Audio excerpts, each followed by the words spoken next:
Hello friends, welcome to our channel. அதிரசம் எல்லாருக்குமே நமக்கு ரொம்ப பிடிச்சது.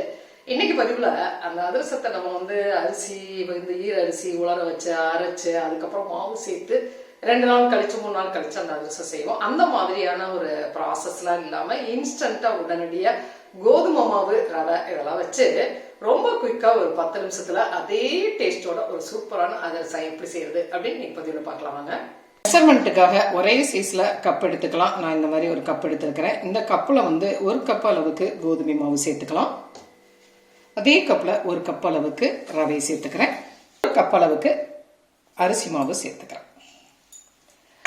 அவ்வளோதாங்க. இந்த 3 மாவும் தான். இந்த 3 மாவையும் நல்லா சேர்த்து ஒன்றா கலந்து வச்சுக்கலாம். ரொம்ப ஒரு குயிக்காக ரொம்ப சீக்கிரமே நல்ல ஒரு அருமையான டேஸ்டோட செஞ்சிடலாங்க. இப்போ மாவை நல்லா கலந்து வச்சுட்டேன். இப்போ அடுப்பில் ஒரு பேன் வச்சுருக்கிறேன். இதில் அதே கப்பில் 2 கப் அளவுக்கு வெல்லம் சேர்த்துக்கலாம். 2 கப் வெல்லம், 3 கப் தண்ணி சேர்த்துக்கலாம். 2 கப் 3 கப் தண்ணி சேர்த்துருக்கிறேன். இது வெல்லம் நல்லா கரையிட்டோம். நம்ம நிறைய அதிரசம் செய்யும் பொழுது பாகுப்பதம் ரொம்ப முக்கியம். இதில் எந்த பாகுப்பதமுமே தேவையில்லைங்க. இந்த வெல்லம் கரைஞ்சு தண்ணியில் கரைஞ்சு கொதிக்கட்டும் பாருங்க.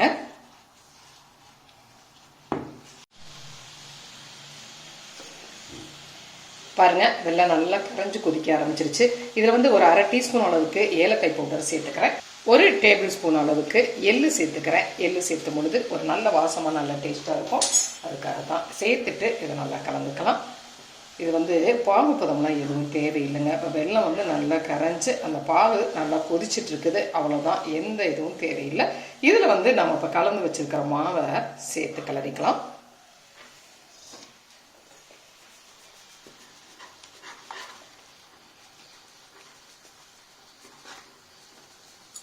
அடுப்பை லோ ஃப்ளேமில் வச்சுட்டு இந்த மாதிரி மாவை சேர்த்துட்டு கலந்துக்கலாம்.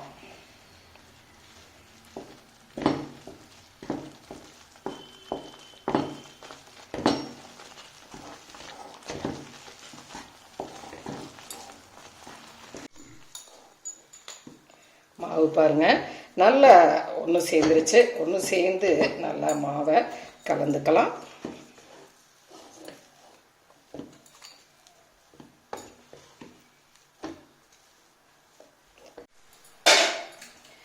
அடுப்பை ஆஃப் பண்ணிவிட்டு இதை அப்படியே மூடி போட்டு ஒரு 10 நிமிஷம் அப்படியே வச்சுருக்கலாம். பாருங்கள்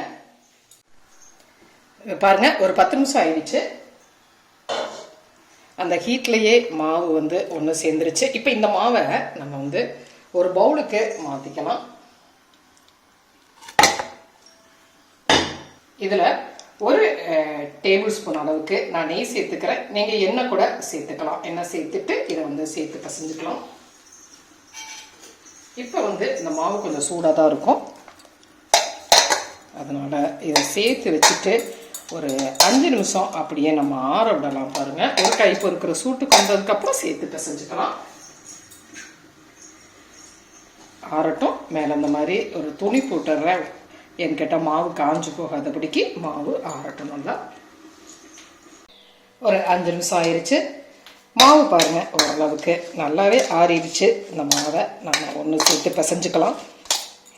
பாருங்கள், அரிசி ஊற வைக்காமல் காய வைக்காமல் மிஷினில் அரைக்காமல் அதிரச மாவு சூப்பராக ரெடி ஆயிடுச்சு.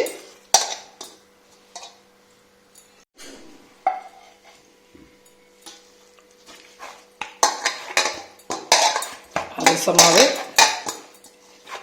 ரொம்ப அழகாக ரெடி ஆயிடுச்சு. சேர்த்து பிசைஞ்சாச்சு. நல்லாவே ஒரு சாஃப்டாக பாருங்க, ரொம்ப ஒரு சாஃப்டான மாவு நமக்கு ரெடி ஆயிடுச்சு இல்லையா? இந்த மாவை இப்போ நாம் குட்டி குட்டி பால்ஸாக எடுத்துக்கலாம். பால்ஸாக எடுத்து வழக்கம் போல் நம்ம எப்போவும் அதிரசம் எப்படி தட்டுவோமோ அதே மாதிரி தட்டிக்கலாம். பாருங்கள், இங்கே பாருங்கள். இதுக்கு பிளாஸ்டிக் பேப்பர் அந்த மாதிரி வாழை இலை அந்த மாதிரிலாம் எதுவுமே தேவையில்லைங்க. இந்த மாதிரி நம்ம கையாலே அதிரசத்தை தட்ட முடியும். அரிசி மாவு அதிரசம் மாதிரி கையில் ஒட்டி அந்த மாதிரிலாம் இருக்காது. இந்த மாதிரி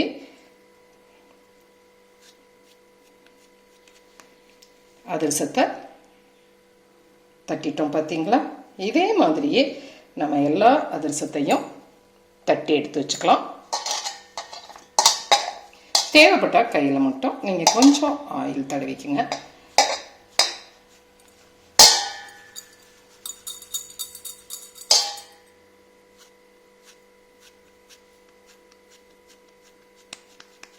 இந்த மாதிரி ஒரு திக்னஸோட அதிரசத்தை நம்ம தட்டி எடுத்துக்கலாம்.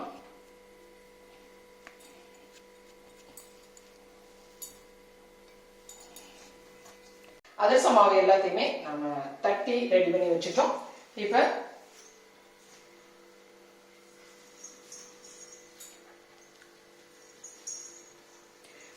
அடுப்பில் பேன் வச்சுருக்கிறேன். எண்ணெய் சேர்த்துருக்கிறேன்.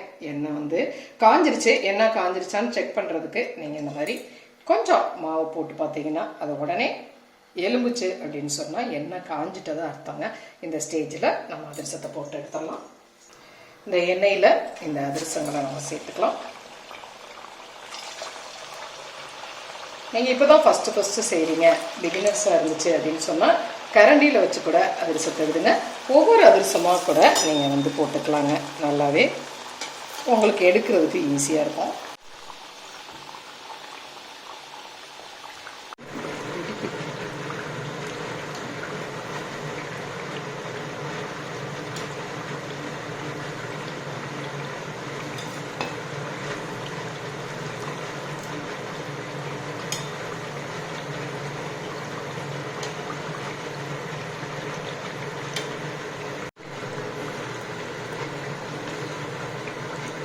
இப்போ அதிரசம் 2 சைடும் வெந்து ரெடி ஆயிடுச்சு. அடுப்பை ஸ்லோ பண்ணிக்கலாம். இந்த ஸ்டேஜில் அதிரசத்தை நாம் எடுத்துடலாம்.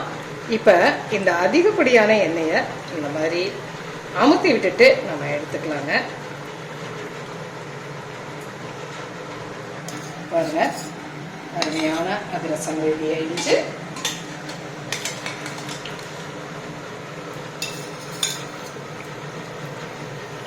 இந்த மாதிரி அமுத்தும் பொழுது அந்த அதிகப்படியான எண்ணெயெல்லாம் வெளியில் வந்துருங்க.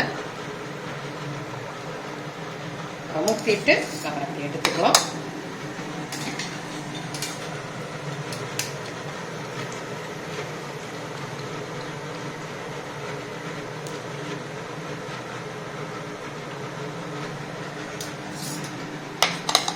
அதிரசம் ரெடி ஆயிடுச்சு இல்லையா? இதே மாதிரியே நம்ம எல்லா அதிரசத்தையுமே போட்டு எடுத்துடலாம். பாருங்க,